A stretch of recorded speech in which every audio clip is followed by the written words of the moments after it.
It was a cold, snowy winter evening when about 80 people gathered in the quiet suburb of Sainte-Foy, Quebec, for an evening prayer. As the group prayer came to an end, 46 remained to socialize and stay in personal prayer. It was precisely because they had gathered to worship that they had become targets of a brutal attack. Outside, a monster.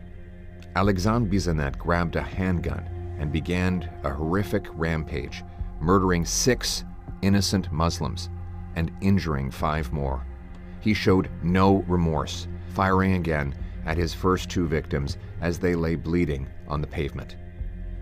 A beautiful and peaceful house of worship became a monstrous murder scene littered with 48 bullet casings in just 2 minutes of merciless violence. Bissonnette was sentenced to life in prison with no chance of parole for 40 years. But 1 year later, that was reduced, making him eligible to seek release after just 25 years. How is that fair? He murdered 6 people, and yet he is only guaranteed a 25-year prison sentence with the possibility that he may one day go free? And he isn't alone. Justin Bourque was convicted of first-degree murder for his monstrous shooting spree in Moncton, New Brunswick that killed 3 RCMP officers and injured 2 others. He was given a life sentence with no eligibility of parole for 75 years.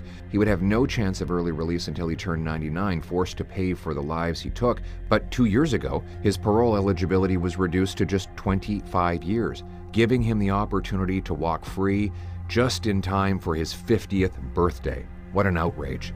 What happened? You see, under the previous Conservative government, we passed the Protecting Canadians by Ending Sentence Discounts for Multiple Murders Act, allowing judges to sentence criminals convicted of multiple murders to serve consecutive sentences, one after the other. But in 2022, the Supreme Court struck down this common-sense law, making multiple murderers eligible for parole after just 25 years.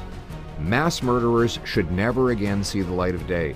Life should mean life. Period. But the Carney-Trudeau Liberals agreed with this decision and have failed to put forward any solution of any kind. We must restore consecutive sentences so that ruthless killers face the full consequences of their actions.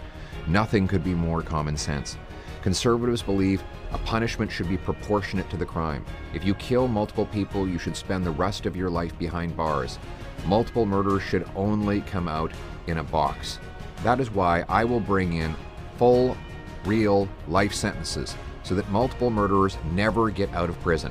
And I will overturn this terrible ruling using Section 33, the Notwithstanding Clause, found in the Charter of Rights and Freedoms. That will ensure that when multiple murderers are caught, they go away forever. We will bring home safety for all our people, and we will restore the Canadian promise for law-abiding Canadian citizens.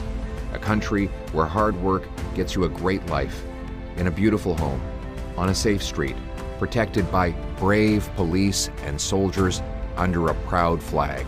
Canada first. Let's bring it home.